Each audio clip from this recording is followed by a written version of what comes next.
See, we're ready to rock and roll. Today's the day. That statement carried more weight than usual as the team prepared for one of their most critical operations of the season.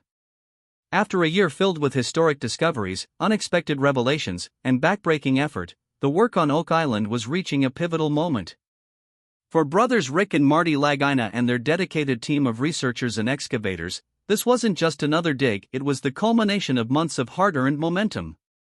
In the ever-enigmatic Money Pit area, the team had now installed their sixth and final 7-foot diameter steel caisson for the year. This particular shaft had been named the One Thing, or TOT-1, a reference to the team's long-held hope of finding the one thing, a definitive clue, an undeniable artifact, or even the legendary treasure itself. Reaching some 195 feet into the earth, TOT-1 had penetrated a massive natural void in the bedrock known as the Solution Channel. This wasn't just any cavity. It was a huge chamber now filled with more than 100 tons of soil, stone, and debris material that had collapsed into it during a previous excavation attempt. The debris itself might be ancient, or modern, or a mix of both, but buried within it, there could be something incredible. Possibly even the remains of the original money pit and whatever secrets it was designed to protect. And now, after years of theorizing, scanning, drilling, and excavating, the team had reached the point of recovery. There still could be something down at the bottom of that caisson, someone said with cautious hope. And they're gonna vacuum it up, literally, and we're gonna look in there, and we're gonna hope we find the one thing. The sense of anticipation was heavy in the cold coastal air. Today's the day we find the one thing, the team echoed, rallying together before getting to work. Final checks were made. Mickey, you all connected up? Yeah. You good, Denny? Yeah. It was time. We're gonna fire that pump up. Here we go. The machinery roared to life, rough at first, then smoother. There you go. And then the familiar whoosh. Oh, baby. There it is, there it is. A flood of mucky, sludgy material began to emerge from the caisson, waterlogged dirt, chunks of stone, decayed wood, and who knew what else. Lots of muck, buddy, someone muttered, squinting at the flow. Time was short. The weather was deteriorating fast, and with it, their operational window on the island was closing. The expectations were high. Within the depths of TOT-1, there was real potential for a significant find. Not just interesting, not just curious, but genuinely historic. Later that afternoon, the pace did not let up. We've got a busy day ahead of us. Yes, we do. At Smith's Cove, Rick, Craig, and Gary Drayton arrived to begin sifting through the spoils removed from TOT-1.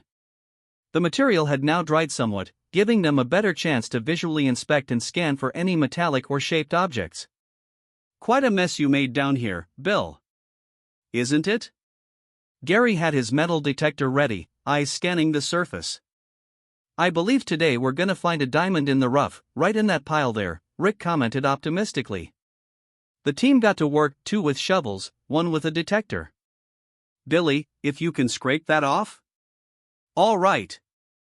Let's get stuck in. Within minutes, Gary signaled, got a good signal. Just then, another team member joined. Hey, looks like I'm just in time. Something good? Yeah. It sounds good.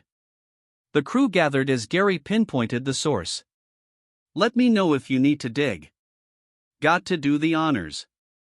Right there? Yep. Right underneath that pile there. Digging carefully, they unearthed a small but solid metallic object. Ooh, ooh, someone exclaimed. Wow. Something. Yeah. The muddy tool fragment was lifted into the light. That's nice. It's the end of a pick by the look of it. So, it is. The tool was in surprisingly good condition, compact, heavy, and functional looking. It's heavy for its size. It's very small. That's what I like about it, Gary noted. If you're tunneling, you'd need a little pick like that. Tunneling, not shafts, someone added. Then came the thought, wouldn't it be ironic if it's a match to that old tool we found in TOT-1? Could it be? Yes. The team recalled a similar discovery made just a week earlier, another fragment of a pickaxe, recovered from more than 160 feet underground in the same shaft. That could be a really old tool, mate. Indeed, blacksmithing expert Carmen Legg had inspected that earlier artifact and speculated it might date back as far as the 16th century. I see a little bit of striation right here, Gary noted, inspecting the new find. Could this be another piece of the same ancient tool? Or another tool entirely from the same era? If so, was it possible that someone centuries ago used it while burying something of extraordinary value in the original money pit?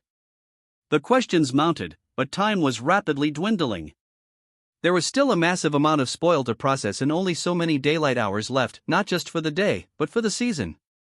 There's a lot more to go through, someone said, but we're running out of time in every sense of the word. For the moment, for the year. The dig season was ending. The island would soon be buried under frost and ice, and operations would have to halt until the next summer. I think we're gonna have to get the rest of the team to have a meeting in the war room, talk about what we did, what we've got to do, what our hopes and expectations are. The day had given them one more tantalizing clue, but it wasn't a final answer. Not yet. It's an enormous amount of material, someone said wistfully. I wish we had more time to search. But that's the nature of Oak Island. It never gives up its secrets easily, and never all at once. And so, the mystery continues. However, we will finish this work next summer, and it's just another example of how things go on Oak Island.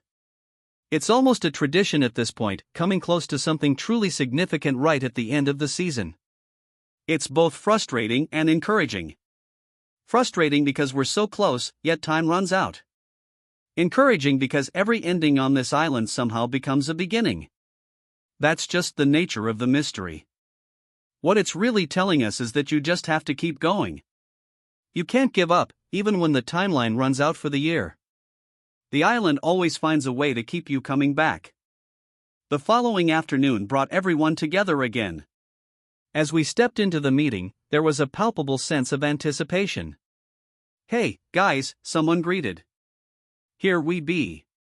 There were smiles, waves, and excitement. "Wow," echoed in the room. It was a reunion of sorts, of people who had spent countless hours in mud, rock, and research and now were pausing, just briefly, to reflect. For me, every time I walk into this group, I'm overwhelmed by the unity and dedication in the room. And today is no exception. It was a moment of gathering Rick, Marty, Craig, and the rest of the team convening for what would be their final meeting of the season. They met in the Oak Island Museum, a place now filled not only with artifacts and relics but also with memories and milestones. As I stood in that room, I was humbled. Truly. There's something awe-inspiring about walking into a space where so much collective intelligence and effort are concentrated. You see so many familiar faces, all enthusiastic, all passionate. And you realize this is our team. These are the people who have become part of a journey much bigger than any one of us. To borrow a phrase from a colleague, I was gobsmacked. There really is no better word for it. It's remarkable how many talented individuals are united with a single, shared purpose, to solve the mystery of Oak Island. That's what we're all here for. And as we transition to discuss our latest findings, we move to our favorite spot, the legendary Money Pit. Once there, the focus shifted to two very interesting artifacts that had recently been uncovered. These pieces were not just scraps of metal, they held the potential to tell a story hundreds of years old. One appeared to be a chisel, the other a large pick. Both were retrieved from the Money Pit spoils during the latest excavation efforts. Our lab scans confirmed that these were well-preserved iron tools. Clean, solid, and closely matched in composition, they stood out as possibly being centuries old. After analyzing the elements within the metal, we determined that both artifacts could be dated back to at least the early to mid-1700s. Possibly earlier. In fact, there's a real chance they go as far back as the 1650s. What supports this estimate is the potassium content, which reflects a charcoal iron manufacturing process, a method that began to phase out in the mid-1700s. That detail matters. It tells us these tools weren't dropped by modern workers or treasure hunters. These were likely used by people who were here long before the discovery of the Money Pit as we know it. So what does this mean? It's proof, tangible, physical proof, that people were digging or working down in that area long before we first set foot on the island in pursuit of its secrets. That alone gives weight to all the legends, all the stories we've heard about what lies beneath. It's exactly the kind of discovery that makes the mystery more real. It just might be the smoking hot find we've been waiting for. Over the past season, we successfully lowered 6 large steel canisters into the money pit. These caissons allowed us to dig deeper, more precisely. While we didn't uncover gold or jewels, at least, not yet, we did find something equally valuable: knowledge. We learned more about the underground structure and how the environment behaves under stress.